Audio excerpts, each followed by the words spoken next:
Hi there, and welcome to I'll Knit If I Want To. I'm Andrea Mowry of Drea Renee Knits, and this is a little weekly podcast where I try my best to answer some of your questions. I am currently racing against the setting sun right now. It's Thursday. This video hopefully you will be watching it tomorrow on Friday. So when you see it, it will be Friday. But I'll tell you what, 2025 is kind of giving me a little run for my money. I have been working my little tush off today, trying to finish grading sweater. I am so excited for this sweater. I just really want to wear it. But I knit it and went to grade it and very quickly realized it would take like 20 pages worth of charts for that to happen.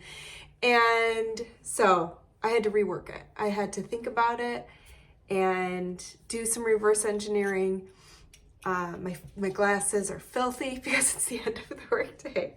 I'm not even wearing a knit today. This is a very exciting show and tell, which I am going to show you. I did make it, and it's made out of yarn, but I did not knit it. We'll get to it in a sec.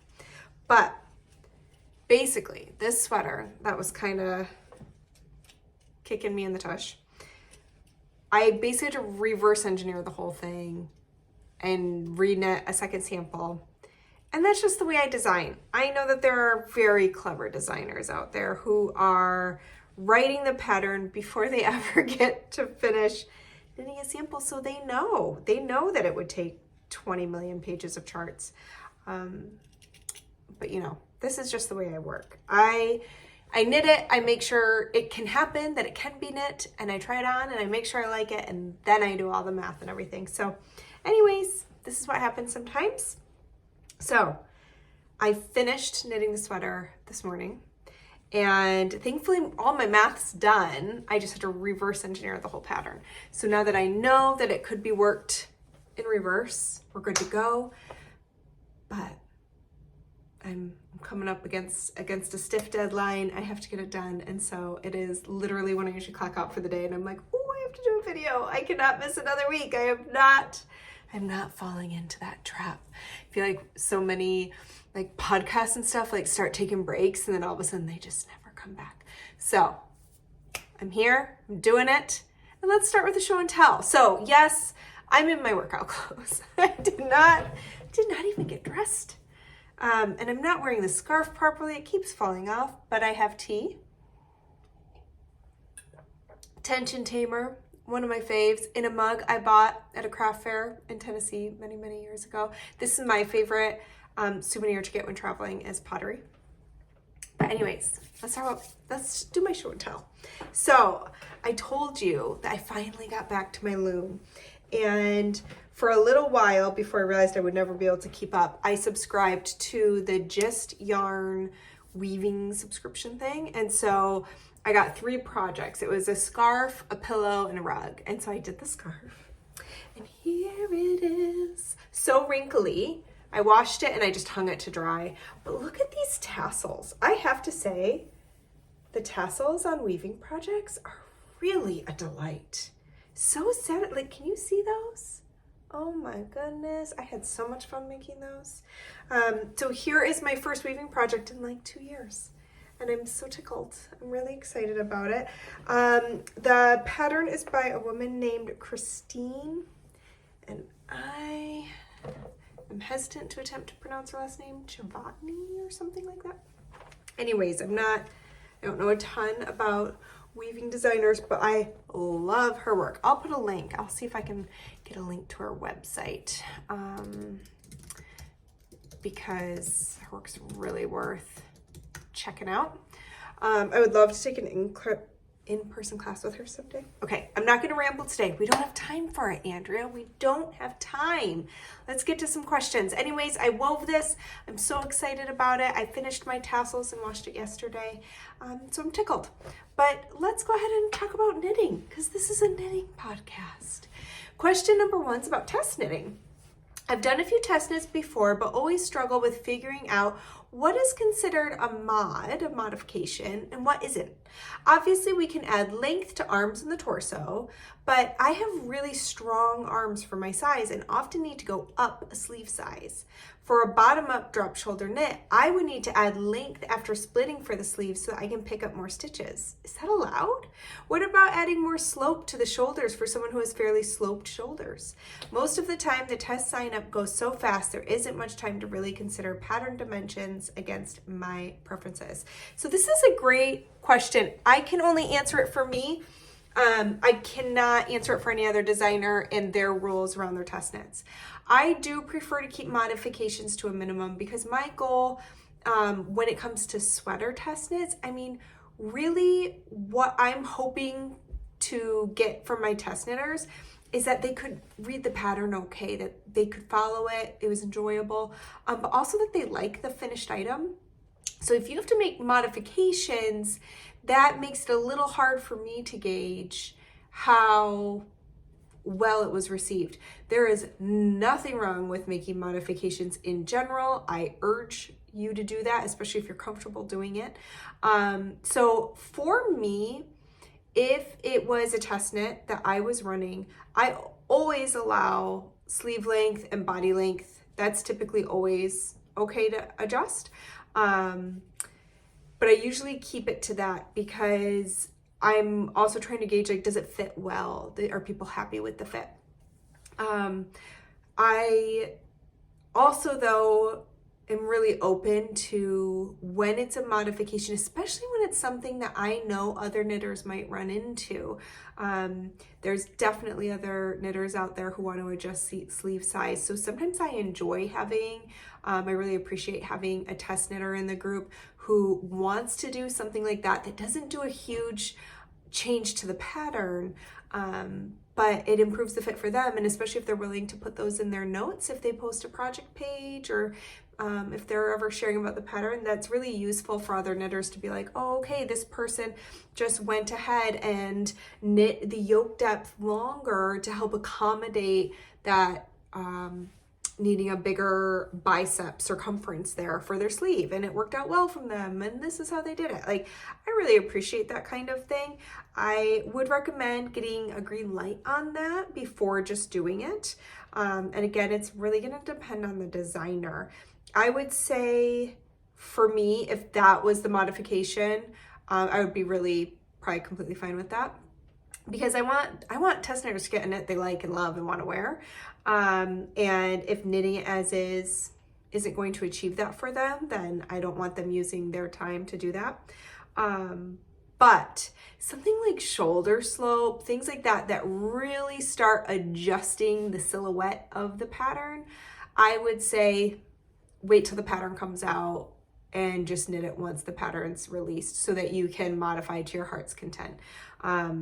Because that's kind of changing the bones of the pattern more, I would say, in my mind. So if you like to make a lot of modifications, if you're gonna make a lot of adjustments, I would wait till the pattern's released. But I would say things like body length, sleeve length, and sleeve circumference for your size, I would be open to those things. This smells so good. It's just a bunch, it's just some fluff, some sheep fluff. Oh my gosh. It's the end of the day. Okay. But yeah, at the end of the day, ask. You can always reach out and ask. Question number 2. I have a question about color. I want to make your weekender sweater, but I am struggling with what color to make it. It's such a beautiful pattern. I want to do it justice with the color, but also want a color that I will wear a lot as well, since it's a big project. Do you think it is beneficial or worthwhile to have your colors done by a professional? That way it narrows down my choices and I know the color would suit me. I would love to know your thoughts on how you choose colors. Okay, so I'm gonna kind of work this from the end. I choose colors with my heart. I 100% go like, this color makes me really happy and I'm gonna knit a sweater out of it, or a shawl or whatever it may be.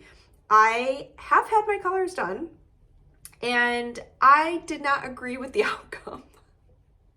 A lot of the colors that came back were very sad colors to me. They were just not, I was like, oh, these are not the colors I would choose.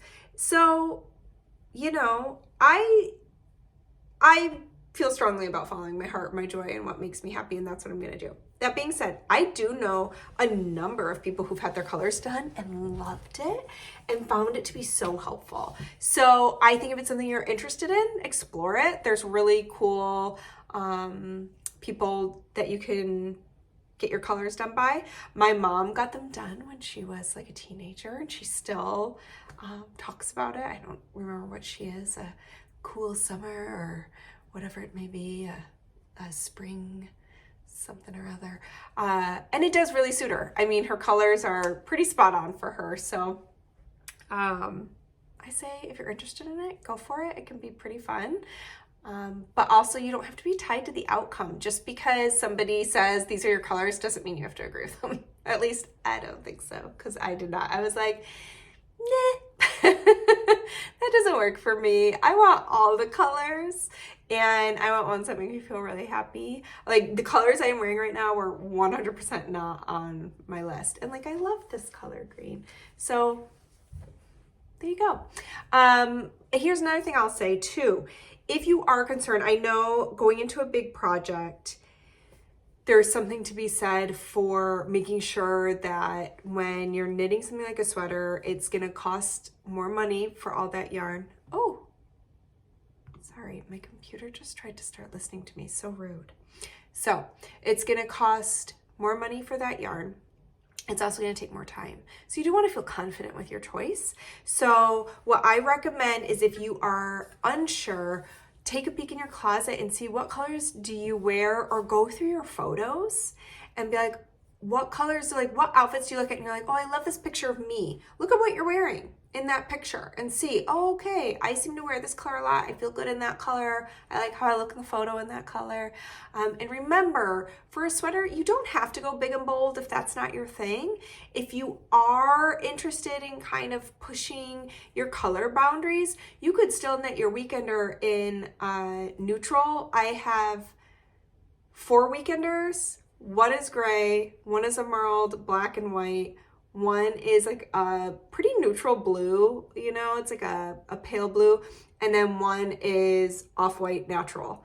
And they're all neutral. I wear them all the time. And if I want to snazz them up, that's why we make things like cowls, or I really love to wear a jaunty little bandana. So, you know, you can accessorize to kind of play around with color, and then you can just keep your sweater neutral if that feels better for you.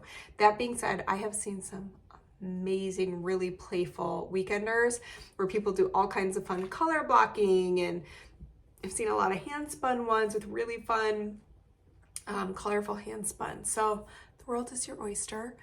I'd lead with your heart and go from there. Question number 3. I have come to love your March to May knit along.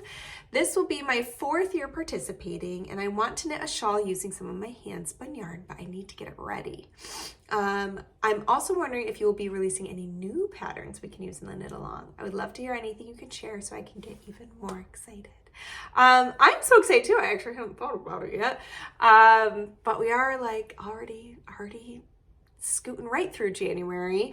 Today is my brother's birthday. Not that he watches this, but happy birthday, Aaron. So we're already a third of the way through the month. So March to May knit along. Okay. I love that knit along. I'm so happy you love it and you're coming back for a 4th year.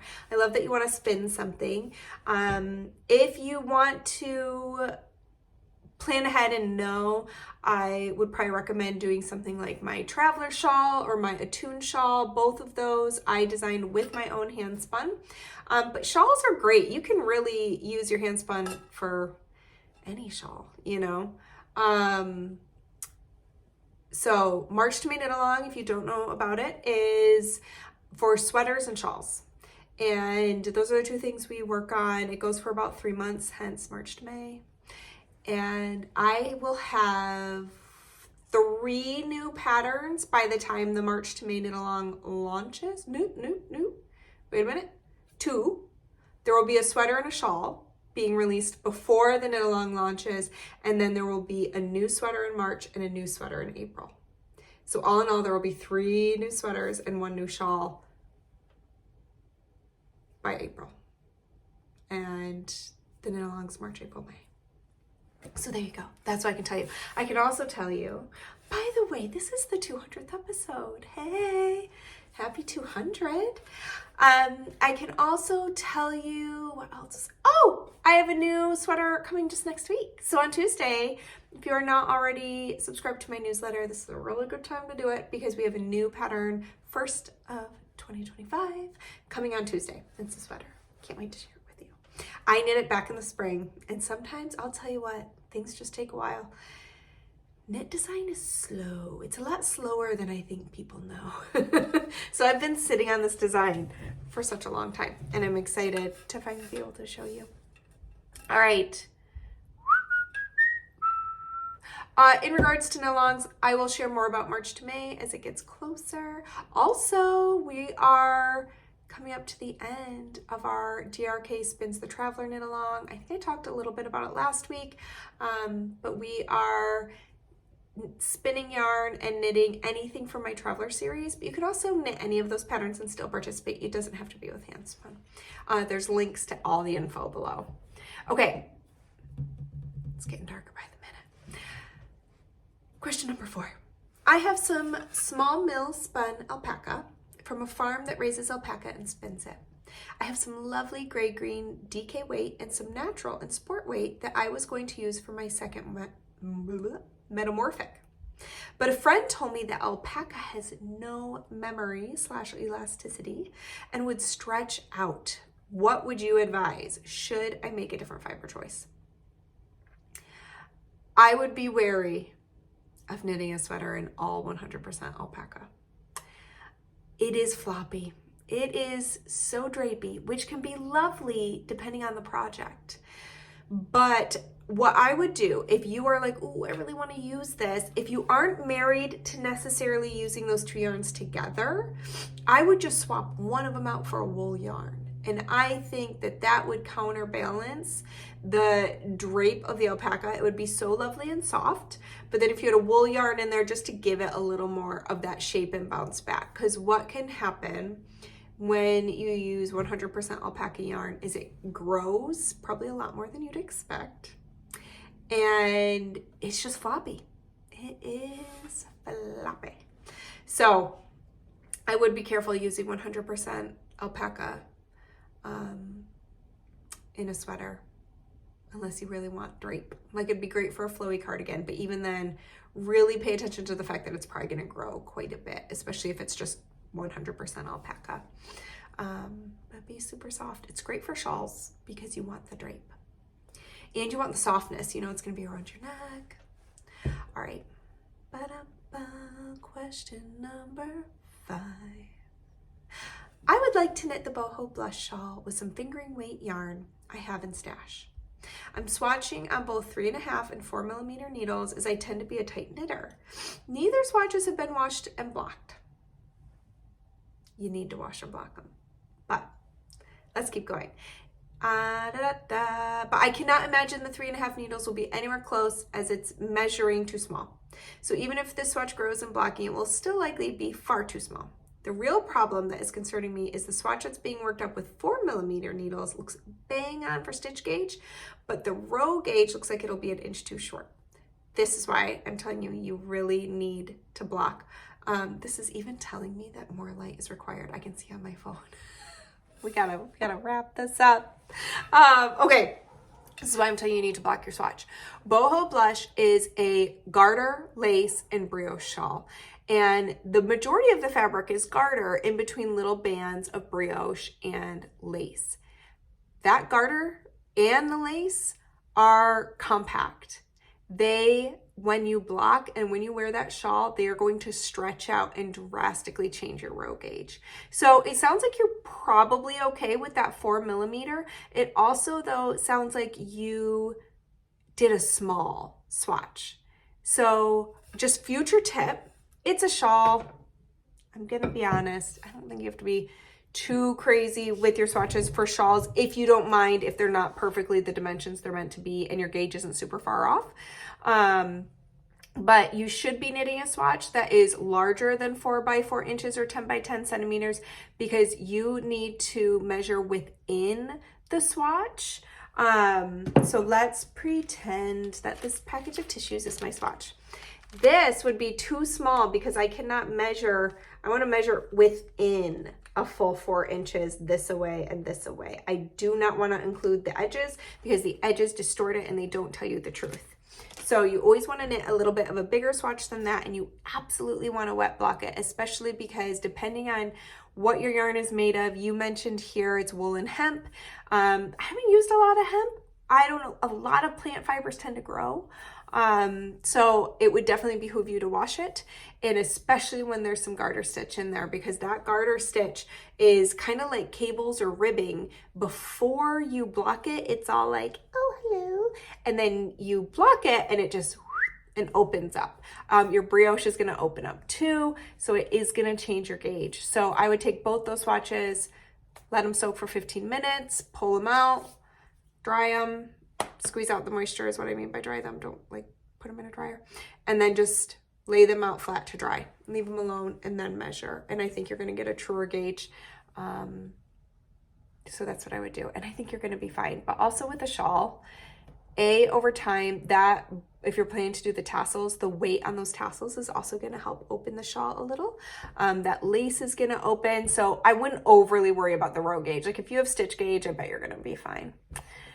Okay, this is a quickie. I'm going to end it here before I totally run out of light. Like even my little, I have like these in my window. These are solar powered and they're on. So it's like, it's getting late.